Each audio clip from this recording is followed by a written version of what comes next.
I'm still shaking as I tell you this, weeks later. I've been holding it in, trying to process, but the anger, it's a living thing inside me now. And my phone? It's blowing up from people who were at that dinner, acting like they have no idea why I stormed out, 6 months pregnant, like I just left for fun. But I'm not sugarcoating anything anymore. This is the truth. The first sign, the really unsettling one, was his silence when I finally told him I was pregnant. We've been trying for years. Years. 2 miscarriages, 1 chemical. I cried in so many bathrooms, so many cars, even in grocery store aisles, my body aching with a grief only those who've walked that path understand. We spent a fortune on apps, ovulation strips, vitamins that made me nauseous. He was there for it all, or so I thought. Physically, he was present. I truly believed he wanted this baby as much as I did. He always said he did, holding me close after every failed test, whispering, "We'll get there." We always do. So when I finally saw those 2 pink lines, I was trembling, a smile so wide it actually hurt my face. I waited a day, just to be sure, took 4 more tests, even booked a blood test. And when I told him, I swear to God, he just blinked. No smile, no hug, not even a gasp of really. He just said, "Okay." I laughed. A nervous, disbelieving laugh. "You're in shock, right?" I asked, desperate for him to confirm my hopeful delusion. He just shrugged. "I just need time to process." And then he went back to scrolling on his phone. I remember the screen glow, fixed on some Reddit thread about mechanical keyboards. I stared at it, trying to comprehend how a keyboard could be more captivating than the miracle I'd just shared. But I let it go. I told myself he was overwhelmed. People react weirdly. Maybe he was scared. Maybe he just needed time. But time kept passing, and nothing changed. No questions about my appointments. No gentle touch on my belly. Never a, "How are you feeling today?" If I dared bring up the baby, he'd either change the subject or go completely stone silent, his face a blank wall. It was chilling, and I wasn't some gushy, glowing, expectant mother. I was sick, bloated, exhausted. My back ached constantly. I was just trying to survive, and it felt like he was watching me do it from behind a thick pane of glass, completely disconnected. One night, I finally looked him in the eye and asked, "Do you still want this?" His reply was a monotone, "I don't know what you want me to say." Then he just walked out, straight to his games. Not even angry, just done. I should have pushed harder then, should have demanded an explanation, but I was so tired. And honestly, I kept wondering if something was wrong with me. Was I too sensitive? Was he just stressed? The pressure of it all? My mom told me men don't always bond until the baby is born. My friend Elizabeth said it was probably just anxiety, so I kept giving him the benefit of the doubt until the dinner. Henley, his sister, invited us over for one of her family catch-up nights.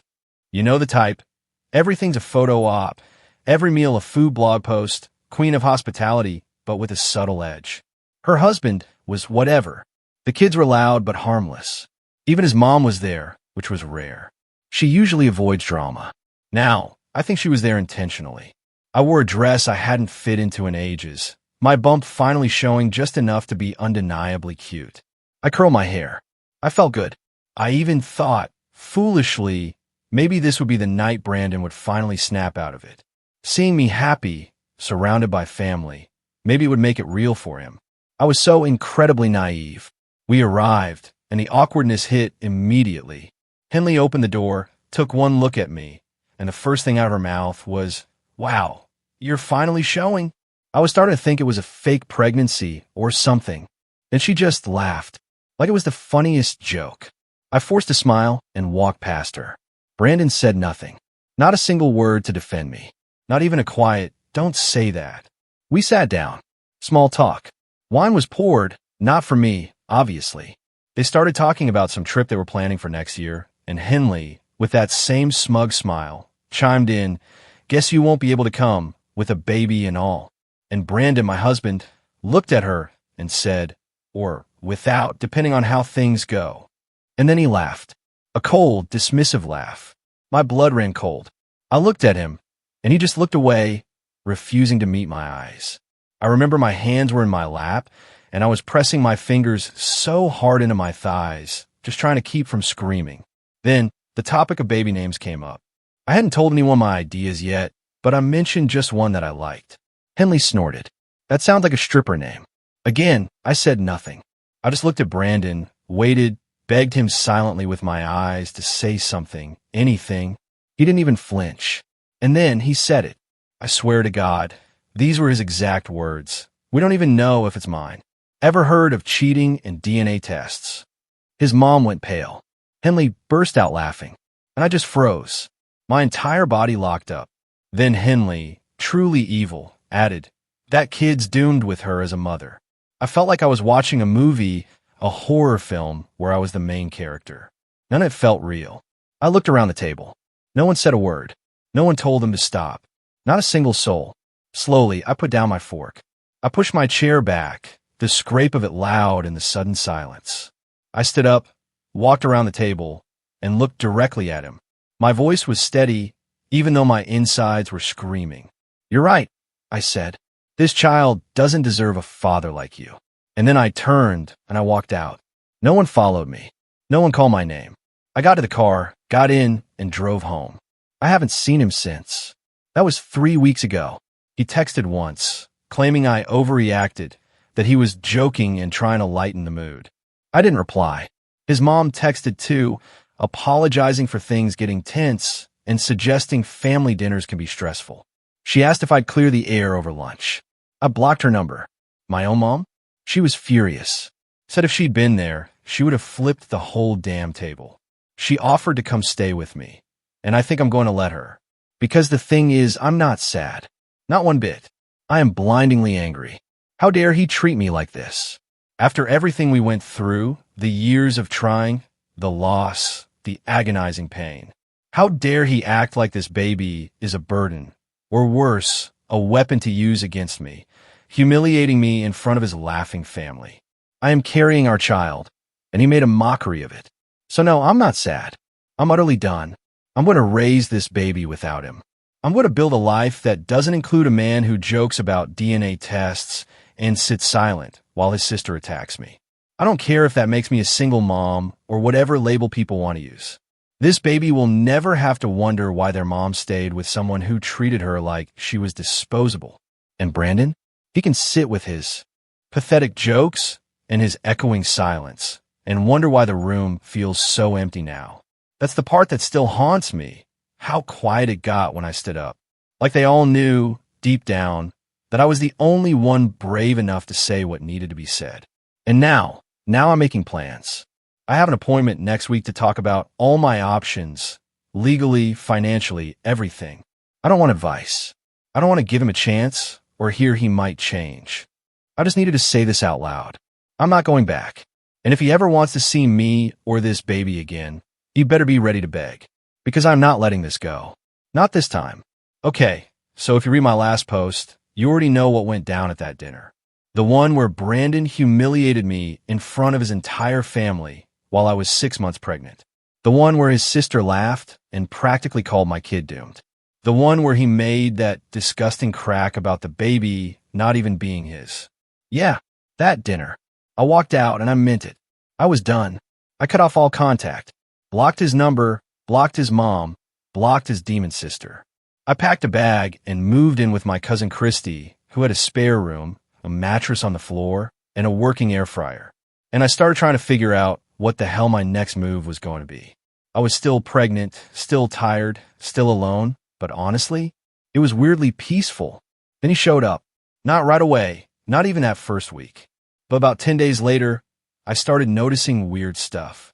One morning, I went out to my car, and there was a box on the hood. No, just a box. Inside was a little pink onesie with a rainbow on it, still in the plastic, tags on, price marked down. It looked like he grabbed it off some clearance rack last minute. I thought maybe it was from Christy's mom or someone from her church. Nope.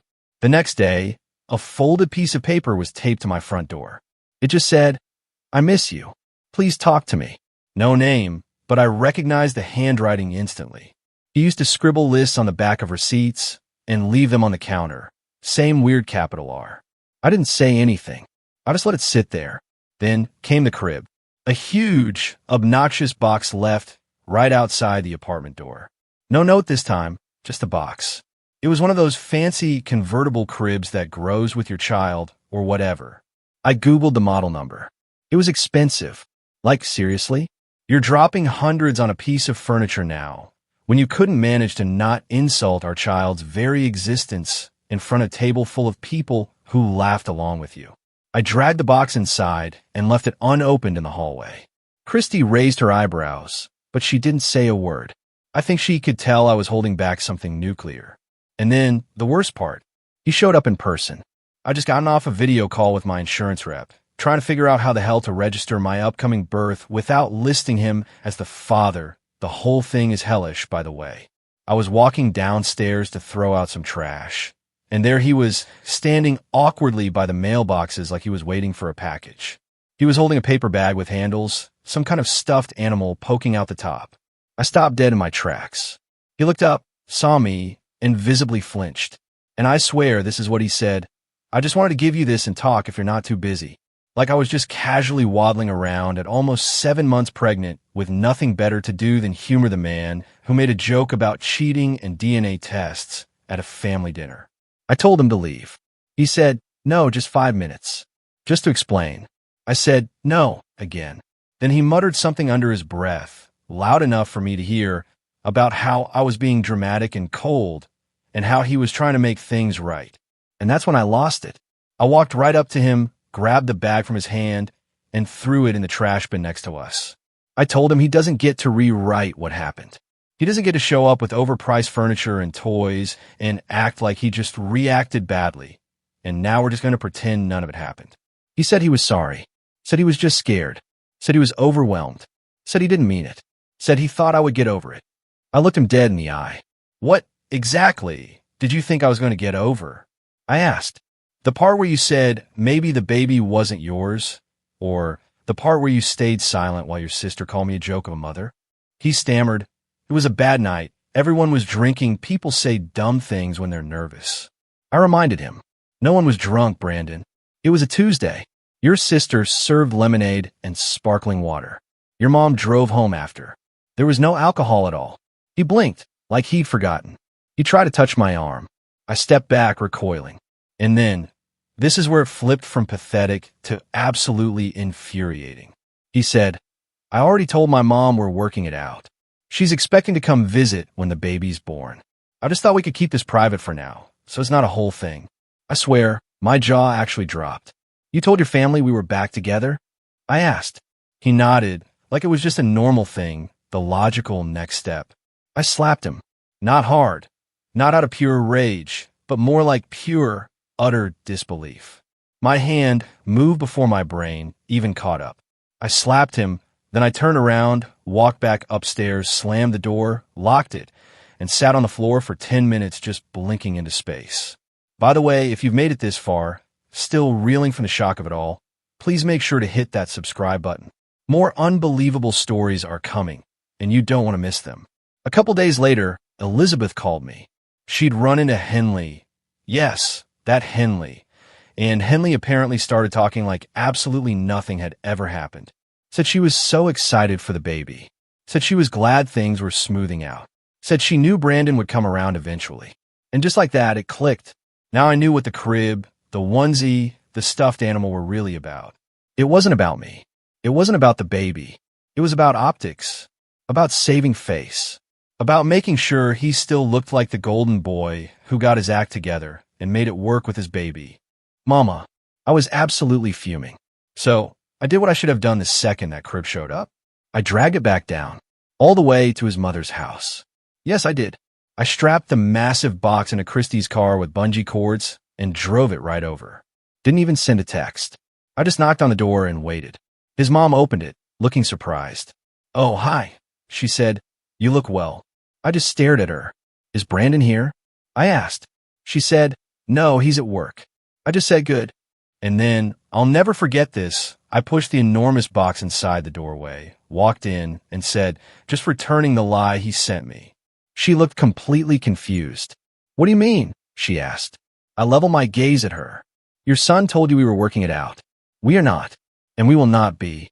And if you show up at the hospital or at my apartment, or anywhere near this child when she is born, I will file a restraining order so fast it will make your head spin.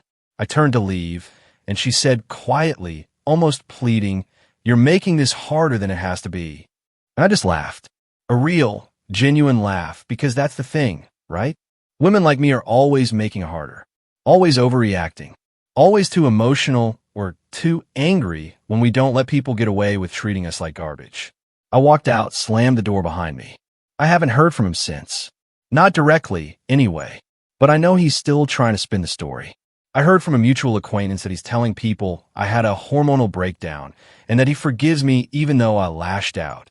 He's painting himself as the forgiving one, the mature one. I'm not even surprised anymore. It's just what he does. Makes a mess, then plays the hero for cleaning it up. But here's the thing. I'm not cleaning it up for him. He can keep his crib. He can keep his stories.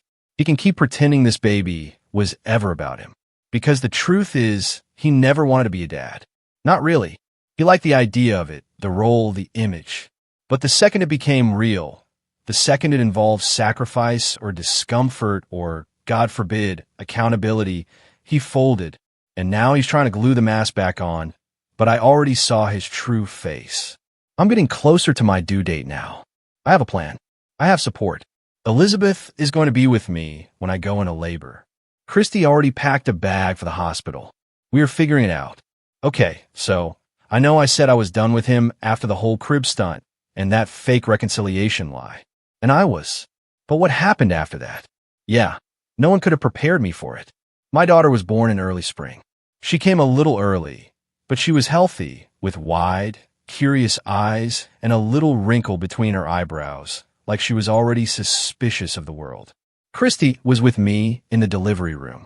Elizabeth came the next morning with bagels and a balloon that said, "You did it, bitch." I didn't tell him. I didn't tell his sister. I didn't tell anyone from that side of the family. And I didn't put his name on the birth certificate. Some people said I was being harsh, that he had a right to know. But he gave up that right the second he turned my pregnancy into a punchline. The second he let his sister laugh in my face and said nothing. The second he decided to rewrite reality instead of apologizing. I wasn't playing games. I was protecting my kid. Anyway, a few months went by. I was adjusting, not sleeping much, figuring things out one crisis at a time. Formula stains on every shirt I owned. I forgot what hot coffee tasted like. You know the deal. And then one night, I got a message. Not from him. Not from anyone I expected. It was from Carter. Now, Carter was Brandon's best friend for a long time. They'd kind of drifted apart a couple years before all this, and I never knew why. They were inseparable for a while, and then suddenly, they just stopped talking. Brandon said Carter got weird, started blaming him for stuff. I didn't push. I figured it was just guy drama. So Carter messages me, totally out of nowhere, and just says, "Hey, I heard what happened. I know it's none of my business, but there's something you should probably know. It might explain a lot." I stared at the screen for a good 10 minutes. I was exhausted. The baby was sleeping on my chest. I almost ignored it, but curiosity won. I said, "Go ahead." And then he hit me with it. Apparently, back when Brandon was in his early 20s, he got someone pregnant. Not me, not an ex I knew about, but someone he dated for like 6 months. They weren't serious. She got pregnant. She told him, and he completely freaked out. Not just I'm not ready freaked out, but full on, screaming meltdown. He begged her not to have a baby. Said he wasn't cut out for it. Said it would ruin his life. She ended up terminating the pregnancy. And Brandon? He never got over it. But not in a grief way. Not like he was sad about losing a child. More like he felt betrayed that she made the decision without keeping him in control of it. According to Carter, he twisted the whole thing in his head, convinced himself that pregnancy was a power trap women use, that babies are for manipulation, that it's always about control. And ever since then, he's had this thing, a deep, messed up resentment toward the idea of being a father, like it's some punishment waiting to happen. Carter said he noticed it when Brandon would make these dark jokes about getting tied down or never trusting a positive test. Said he brushed it off at first, but then it got worse, more bitter, more mean. When I had my miscarriages, that side of him was hidden. He was supportive, or at least he looked like he was. But now that I think about it, he was more relieved than sad. I see it now. The way he would change the subject, how he never wanted to talk about trying again, how he would flinch when I showed him baby stuff. He didn't want to be a dad, not even with me. I sat with that information for a while. It made me sick, not because I didn't believe it, but because it fit. It made too much sickening sense. And yeah, I know people have trauma. I know people have bad experiences and fears and whatever, but he never said a word, never gave me the chance to understand. He just let me take all the heat, let me think I was the problem, then humiliated me in front of a table full of people who would rather laugh than help. So I decided to return the favor. I posted a photo, not a soft one, not a sweet one, not look how happy I am, or single mom life, or any of that curated crap. It was me and my baby sitting on the living room floor. She just spit up on me. I hadn't washed my hair in 3 days. She was wearing a onesie that said, "Raised by wolves and thriving." My caption was simple. You said she was a mistake, but she's the only thing I have never doubted. I knew he would see it. How? Because his sister still follows Christy, and Christy had reposted it. And Henley watches everything Christy does like clockwork. And Henley cannot resist sending screenshots to her brother. It's like a compulsion. I didn't tag him. I didn't need to. Less than an hour later, I got a message. He said the photo was unfair. Said I was dragging him publicly. Said I was alienating his daughter from him. His daughter. I laughed out loud. I wrote back, "You alienated yourself the second you made jokes about DNA tests in front of your entire family. What exactly are you trying to come back to? The baby you never wanted, or the image you're trying to fix?" He left me on red. A few days later, a letter came in the mail. Yes, a handwritten letter, like we're in some period drama. It was from his mother. She said she was concerned, said she was worried about the long-term emotional impact of denying a child access to her father. Said she knew Brandon had struggled, but that he was trying. Said children need both parents. I didn't respond. I took the letter, folded it up, and stuck it inside a baby book I'm making. Not the cutesy kind, more like a memory archive. Real stuff, screenshots, letters, the truth. Because one day my daughter is going to ask questions, and she deserves answers, not excuses. But here's where it gets good. I actually ran into Henley in public. At the store. I was in the baby aisle. She was buying some soap or whatever. She saw me, tried to walk past like she didn't recognize me. I called out to her. She stopped, turned, that fake smile plastered on her face. I said, "Hey." She said, "Hey." Awkward silence. Then she asked, kind of stiff, "How was the baby?" I said, "She's great. Thanks for asking." She gave this weird half laugh. And then she said, "You know Brandon is hurting, right?" I just stared at her. She went on, "He feels like you're punishing him." I said, "He is being punished with the truth." She said, "You don't have to be cruel." I looked her dead in the eye and said, "Neither did he." And then I walked away. I don't care if he's hurting. You don't get to treat people like garbage and then cry about the smell. You don't get to sabotage something beautiful and then beg to be part of it once it's convenient. You don't get to mock a pregnancy and then call yourself a father once the photos start circulating. He made his choice, and now he gets to live with it. I'm not trying to be the bigger person anymore. I didn't think I'd ever hear from him again. It wasn't something I thought about every day or expected to happen. He just disappeared. No calls, no texts, no asking about our daughter, no "how are you?" Nothing. Total silence. And after a while, I got used to it. I stopped thinking about him completely, not out of anger, but just because there was no reason to. He wasn't part of our life anymore. Then a letter showed up. Plain envelope, no return address, just my name on it. I thought it was junk mail at first, but when I picked it up and saw the handwriting, I recognized it. I hadn't seen it in 6 years, but I knew exactly who it was from. I opened it in the kitchen while my daughter was brushing her teeth, laundry chugging in the background. I didn't expect much, but it still managed to piss me off. He said he'd been in therapy. Said he was sorry. Said he made a lot of mistakes and was trying to be better. Said he thought about our daughter all the time. Said he knew he didn't have a right to anything, but if there was any way I'd let him just see her, even from far away, he'd be grateful. I read it once, folded it up, and put in a drawer we mostly use for pens that don't work and expired coupons. I didn't answer right away. I didn't even tell anyone. Not Christy, not Elizabeth. I just sat with it for a while, not because I was confused, but because I wanted to think it through before reacting. After all these years, he suddenly wanted to show up again. I didn't believe the timing was random. It never is with people like him. They only come back when it starts to bother them. And I wasn't thinking about doing this for him, or for me, or even for our daughter, really. I just thought, maybe it's better if he sees what he walked away from. So I texted him from a number I don't use anymore. Saturday, 3 p.m. Lakeside Park bench by the Willow. You sit. You do not approach. You do not speak to her. 10 minutes. That's all. He replied an hour later. Said he'd be there. Said thank you. I didn't respond. My daughter, I'll call her Jay, is 6 now. She's smart, curious, always asking questions, always jumping from one thought to the next. She still doesn't really ask about him. She knows she has a father somewhere, but it's not something that seems to weigh on her. She doesn't feel like she's missing anything. I told her we were going to the park. I didn't say anything else. She grabbed her purple hoodie and asked if we could get ice cream after. That was it. When we got to the park, it was quiet. Not a lot of people around. She ran ahead, like she always does, trying to balance on the edge of the path like it was a tightrope. I saw him before he saw us. He was sitting on the bench. Looked a little thinner. Same haircut. Same way of fidgeting with his hands when he's nervous. He was staring at the ground. When he looked up and saw her, he froze. She didn't even notice him. She was too busy looking at a ladybug on her sleeve and yelling for me to come see it. I walked up slowly, didn't get too close. He stood up, looked like he wanted to say something.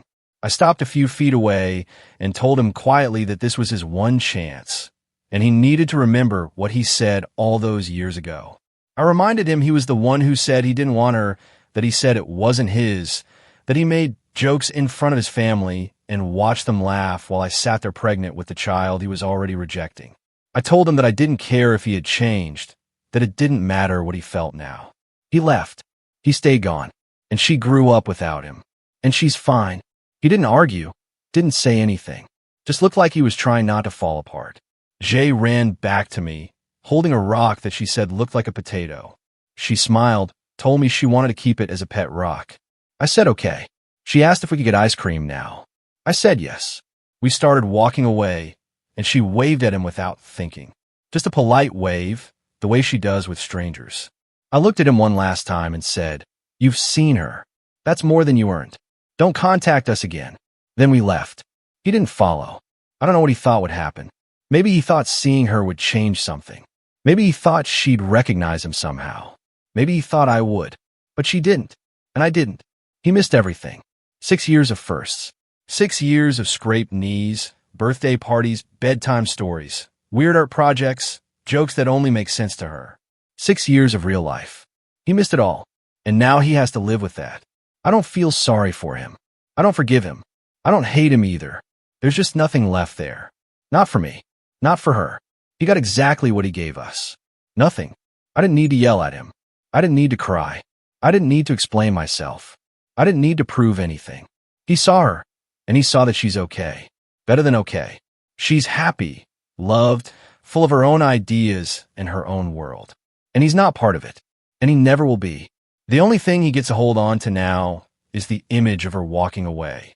And honestly, that's enough for me. So that's my story. What would you have done in my shoes? Have you ever had to choose yourself and your child over a partner who clearly wasn't willing to show up? Tell me what you think in the comments below. I really want to hear your perspective.